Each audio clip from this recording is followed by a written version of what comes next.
Santé, santé.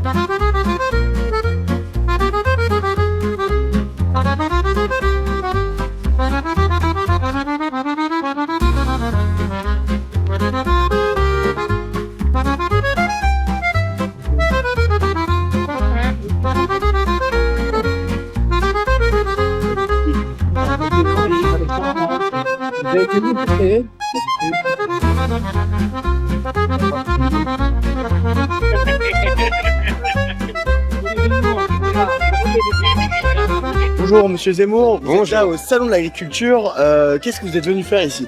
Bah écoutez, voir d'abord tous les animaux comme tous les ans, c'est toujours agréable de cet oubli complètement de la ville, là où on est habitué à vivre, etc. Et puis voir nos agriculteurs, les soutenir, leur dire qu'on est avec eux et que leur combat n'est pas vain et que on va tout faire pour qu'ils vivent mieux et dans des conditions bien meilleures, quoi. Voilà, avec des choses, vous savez, rien d'extraordinaire.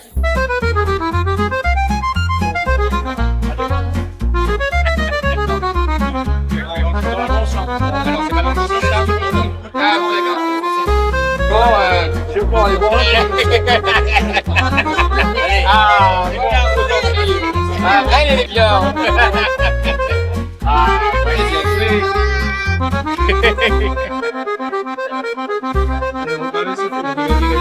Si vous voyez la frontière, celui-là, frontière. Ah, bon,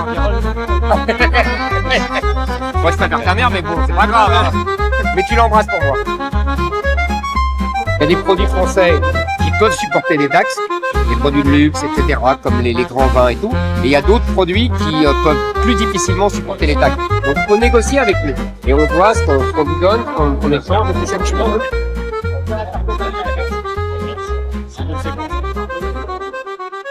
Ah bah oui, si elle était dans le Nord. Toujours un plaisir de venir au Salon de l'Agriculture avec Eric. On apprend plein de choses.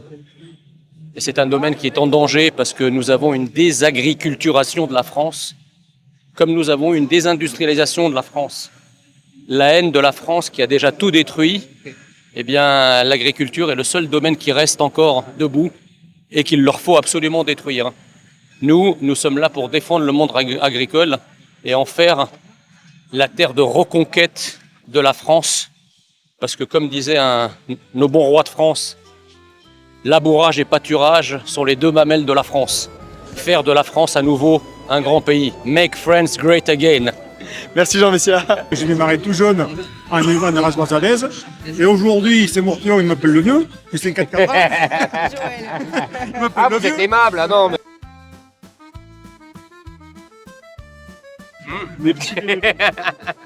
Non, c'est pas mal, c'est pas mal. Ça doit tenir au corps, hein, ouais. Ah, Ça fait des hommes costauds. ouais. Moins aimé. Donc là, vous êtes sur quelle race là, les amis? Là, c'est des large white. Large white, Ouais, bon, large white. large, c'est que ça. white. C'est Blanc large. Oui, j'ai bien compris. C'est la race la plus utilisée en France, Oui. avec l'autre landrace. Mais par contre, on a toute une autre collection de races là, qui sont des races locales. Mais celle-ci, bon, avec ses oreilles comme ça, Oui. c'est la race la plus utilisée. Ah, c'est en France. drôle. Mais alors là, il est tout jeune, là. Ouais, il y a Moins. Ah ouais, non moi. Maintenant qu'on a éliminé le très négatif, le plus négatif, mais tout n'est pas réglé. On n'a toujours pas réglé la question des normes qui s'accumulent. On n'a toujours pas réglé la question de la surtransposition. On n'a toujours pas réglé la question du Mercosur. On n'a toujours pas réglé la question des taxes et des droits de succession qu'on doit, selon moi, supprimer pour permettre à des jeunes de reprendre, parce que vous savez très bien que il y a un gros problème de reprise et que toute la génération des 60 ans, quand elle va partir, il y aura personne pour reprendre ces terres. Donc, vous voyez, il y a beaucoup de problèmes. D'un côté, on accable nos agriculteurs de normes écologiques et de l'autre, on importe des produits qui ne respectent aucune de ces normes écologiques de toute la planète.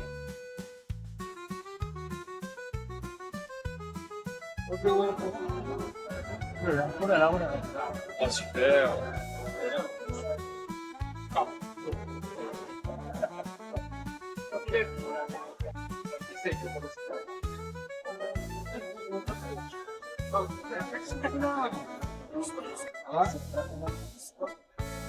Magnifique. J'arrête pour les massacres. Merci à vous. Alors, on est avec Hilaire Bouillet, vice-président de GZ, le mouvement jeune d'Éric Zemmour. Vous êtes en train d'organiser le déplacement d'Éric Zemmour au Salon de l'Agriculture. Déjà, comment ça se passe? Bah écoutez, c'est beaucoup de préparation. On va rencontrer les interprofessions, on va rencontrer les éleveurs, on va rencontrer les agriculteurs, on va rencontrer tous les gens qui tiennent des stands pour que après nous, de notre côté, du côté d'Éric Zemmour et de Reconquête, on puisse travailler les dossiers et voir quels éléments de programme on met en face de toutes les problématiques actuelles des agriculteurs quand on vient le jour J au salon. C'est comme quand Éric Zemmour va à la fête du bœuf gras à Casteljanou la semaine dernière, quand il va au sommet de l'élevage, quand il va rencontrer des éleveurs. C'est en fait aller au plus près des personnes qui rencontrent des problèmes. Donc notamment ici, les éleveurs, les agriculteurs, les interprofessions. Là, Éric Zemmour est en rendez-vous avec les betteraviers. C'est de comprendre leurs problématiques et que lui puisse aller au devant pour aller proposer ses solutions. Bah, merci à vous, bon salon et bravo à Frontières pour son travail. Merci.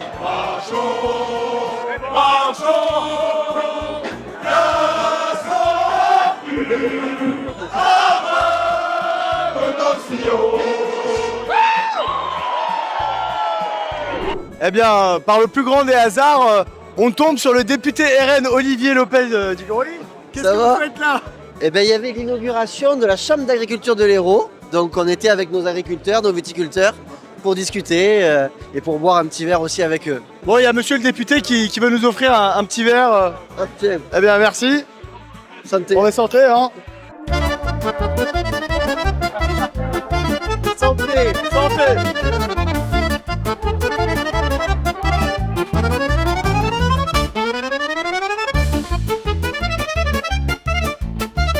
Jean-Michel de retour avec nous.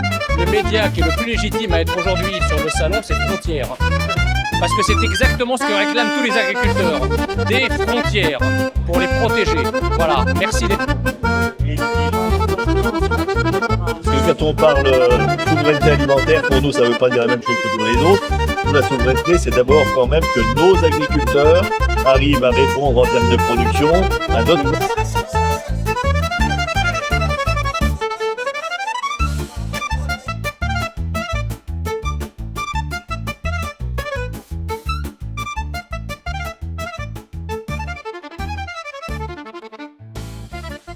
On le sait, l'arrivée du président Donald Trump a changé beaucoup de choses. Il n'y a pas une nuit sans qu'il bouleverse un État préétabli. Qu'est-ce que ça va changer pour l'agriculture, l'arrivée de Trump? Hormis les taxes, etc., mais dans la façon de réagir. Bah, vous savez, Parlez bien près. Si vous voulez, manifestement, la philosophie de Donald Trump, c'est l'Amérique d'abord. En vérité, vous savez, tous les présidents américains ont pensé l'Amérique d'abord. Mais ils enrobaient cela derrière un discours faussement bienveillant, faussement droit de l'homiste, etc., qui était en fait la défense farouche des intérêts américains. Donald Trump, lui, a l'avantage de le dire crûment et comme ça, on est averti. Première chose. Deuxième chose, je pense, et c'est un lien, vous verrez, avec l'agriculture, que avec l'arrivée de Donald Trump, nous vivons la fin d'une période historique qui a commencé à la chute du mur de Berlin, qu'on a appelée la mondialisation, la globalisation comme on veut, et qui était régie par le dogme du libre-échange mondialisé. Je pense qu'aujourd'hui, nous allons vers la constitution de grandes régions, de grands continents. Alors, il y aura l'Amérique, il y aura l'Asie, il y aura... Et le problème, c'est que nous avons une Commission européenne qui est datée, qui est surannée. C'est-à-dire que nous avons des gens à la Commission européenne et dans les élites européennes qui sont encore dans les années 90 avec le dogme du libre-échange absolu et qui ne comprennent pas cette nouvelle donne. Et donc forcément, quand on est dépassé idéologiquement, on est dépassé politiquement et donc économiquement, etc. Et je pense qu'il va falloir mettre l'Europe au diapason du monde. C'est-à-dire considérer d'abord les intérêts de la France, pour la France, et du continent européen. Alors que pour nos idéologues de la Commission européenne, l'importance, et c'est les intérêts, si vous voulez, du consommateur et du commerce mondial. Nous devons revisiter cela. Nous devons d'abord voir les intérêts du producteur. C'est ce que nous dit Donald Trump aux États-Unis. Et du producteur d'abord, donc ça joue pour l'agriculture, ça joue pour l'industrie. et ensuite de la France et du continent européen. Je crois que nous avons donc une nouvelle règle, vous voyez, et nous devons absolument y adapter. Et alors moi, je vous dis ça très tranquillement parce que c'est ce que je défendais dans le monde où régnait le consommateur et le libre-échange. Donc je suis assez content de cette nouvelle donne. Mais on voit qu'on est rentré dans un monde de l'intimidation. On voit, il y a beaucoup quand même d'intimidation dans la façon dont procède Donald Trump. On est passé aussi dans le monde de la réactivité, enfin de l'ultra-réactivité. Est-ce qu'on peut demander à la commissaire, à la présidente de l'Union européenne d'avoir cette réactivité? Mais est-ce que c'est une course qu'on a perdue d'avance? Je vais vous dire, on ne lui demande pas. On lui demande simplement de ne plus vouloir absorber toutes les compétences. Et souvent en dehors même des traités. Parce qu'on voit bien que les gens de la Commission et tous les partisans d'une Europe fédérale nous disent, dès qu'on veut reprendre une compétence nationale parce qu'on estime qu'on va mieux la traiter à l'intérieur du pays, les traités, mais eux, ils ne respectent pas les traités. Quand Madame von der Leyen veut se mêler de défense, elle ne respecte pas les traités. Elle n'a rien à faire dans la défense. C'était pareil pour la santé. Elle n'a rien à faire sur ces sujets-là. Donc il faut qu'elle arrête. Il faut que... en fait, je pense qu'il y a eu je pense que la Commission a grossi artificiellement et prend de mauvaises décisions. Vous avez raison parce qu'elle est lente, parce qu'elle est bureaucratique et parce qu'on ira beaucoup plus vite si on redonne du pouvoir aux États nationaux. Je plaide pour cela aussi depuis longtemps. Alors, on laisse croire aux agriculteurs que le Mercosur ne va pas être ratifié, enfin qu'il ne va pas aboutir, mais il faudrait mieux leur dire c'est fait le Mercosur. Encore plus avec Donald Trump, qui va obliger à se rapprocher d'autres continents. Je ne suis pas tout à fait d'accord avec vous. Effectivement, vous avez raison, la Commission européenne pousse au règlement de ce traité. Vous avez compris pourquoi. C'est parce qu'en fait, comme d'habitude, l'agriculture est sacrifiée aux intérêts de l'industrie automobile allemande. Et comme l'industrie automobile allemande souffre parce que son marché chinois commence à diminuer sous les coups de boutoir de l'industrie automobile chinoise, ils veulent se prendre d'autres marchés. Moi, je veux bien, j'ai rien contre l'industrie automobile allemande, sauf si elle sacrifie les agriculteurs français et allemands d'ailleurs, et qui ne sont pas contents, pas plus que les nôtres. Donc, il faut arrêter avec ça. On peut ne pas valider et ratifier le traité du Mercosur si les Polonais et les Italiens tiennent bon et ne cèdent pas, vous parliez d'intimidation tout à l'heure, ne cèdent pas à l'intimidation de la Commission, le traité de Mercosur ne sera pas ratifié. Par ailleurs, je pense qu'il y a une contradiction majeure de la Commission qui veut que l'on respecte, que les agriculteurs européens et français en particulier respectent les normes sanitaires et écologiques, alors qu'on va importer des produits qui ne les respectent pas. Et on peut nous dire clause miroir, clause miroir, clause miroir. En vérité, moi, je suis tout à fait le premier à dire très bien, il faut des clauses miroirs, vous savez ce que c'est évidemment, c'est-à-dire que les importateurs respectent nos normes. Sauf que comment on contrôle ? Comment on vérifie ? On fait confiance à l'administration brésilienne ? Déjà, on n'arrive pas à contrôler la drogue qui pénètre dans les ports. Dans ce cas-là, il ne faut pas ratifier le Mercosur. Alors, vous avez déjà fait un tour dans le salon, vous savez que la donne a changé. Là, il y a eu des élections aux chambres d'agriculture, on a 4 syndicats, le MODEF, la Confédération paysanne, la FNSEA et les jeunes agriculteurs, et la coordination rurale qui a augmenté, donc qui a un peu gagné quelques chambres. Il y a une vingtaine de chambres globalement qui ont changé. Est-ce qu'aujourd'hui, vous vous sentez plus proche d'un syndicat que l'autre ? Écoutez. Et la position de chaque syndicat, tous ne vont pas dans votre sens, bien sûr. Moi, j'ai des amis à la coordination rurale, je ne le cache pas. Je discute beaucoup avec eux. J'étais ravi, parce que vous avez un peu minoré. C'est une grande victoire pour eux, ces élections. Une grande victoire pour la coordination rurale et une grande défaite pour la FNSEA qui doit faire réfléchir les gens de la FNSEA qui ont un peu trop cédé aux sirènes du libre-échange et de l'industrie agroalimentaire.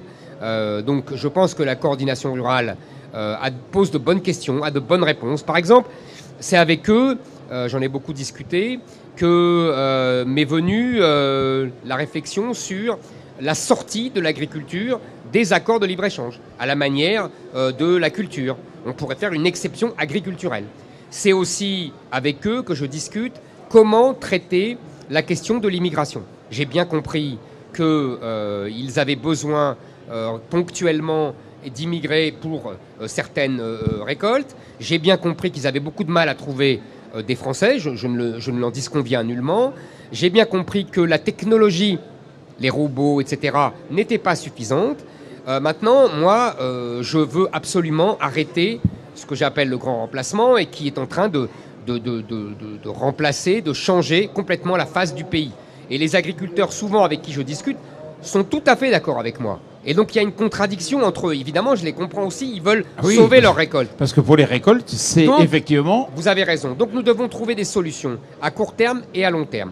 À court terme, nous devons accepter une immigration, mais qui soit d'abord, si possible, venue d'Europe, et si ce n'est pas possible, qui soit contenue à la fois dans des périodes, 1 mois, 2 mois, 3 mois, puis dans des gens qui repartent immédiatement chez eux. Et d'ailleurs, on pourrait imaginer, c'est un agriculteur qui m'a donné cette idée, qu'on ne les paye, on ne leur paye leur salaire qu'une fois revenus dans leur pays. Ça, c'est une première chose à court terme. Maintenant, à long terme, je pense effectivement il faut régler la question de l'assistanat en France pour pousser les jeunes Français et les moins jeunes à travailler dans l'agriculture. C'est absolument indispensable et je crois que c'est possible. Je pense que nous avons un problème d'exportation, nous avons une concurrence, nous avons aussi une diminution de la consommation de vin en France et en Europe. Il ne faut pas croire que ce n'est que positif, parce qu'en fait, ils ont été remplacés par les boissons alcoolisées qui viennent d'ailleurs. Donc je ne suis pas sûr que ça soit une grande victoire pour la santé. Au contraire, c'est une grande défaite pour nos viticulteurs. Et par ailleurs, nous avons, et en particulier le Bordelais, a subi la concurrence des pays du Chili, d'Afrique du Sud, etc. Et nous devons absolument, c'est ce que je vous disais, il nous faut reconsidérer notre idéologie. Il faut arrêter de céder au tout libre-échange. Il faut considérer qu'aujourd'hui, nous avons une grande zone. C'était d'ailleurs la philosophie originelle de la politique agricole commune. Le général de Gaulle défendait le tarif extérieur commun. C'est une des raisons pour lesquelles il n'a pas laissé rentrer l'Angleterre dans le marché commun. Il y avait un tarif extérieur commun. On avait une protection qui protégeait nos agriculteurs. Donc il faut reconsidérer cela et il faut y penser sérieusement. Et on en revient à votre question, la première. Je pense que Donald Trump peut accélérer cette évolution. Les Américains, à la fin du 19e siècle, sont devenus la première puissance industrielle et agricole du monde avec des droits de douane, tenez-vous bien, de 50%. Ça, c'était à la fin du 19e siècle. Donc vous voyez, ce n'est pas incompatible du tout. Il faut trouver des accords cohérents qui défendent les intérêts des agriculteurs. Parce que si nous continuons comme ça, avec le dogme du libre-échange absolu, qui est celui de la Commission européenne, on sait d'où ça va. On va vers, au lieu de 400 000 exploitations, déjà il y avait 1,2 million il y a 30 ans, on est à 400 000, on aura 100 000. Je pense qu'il faut trouver un équilibre et sauvegarder nos 400 000 exploitations. La langue française, je le dis souvent, est le seul pays qui ait la même racine pour pays, paysan et paysage. C'est vous dire l'importance de l'agriculture dans la psyché française. Donc voilà, on est content d'être là, tout bêtement, parce que c'est notre âme.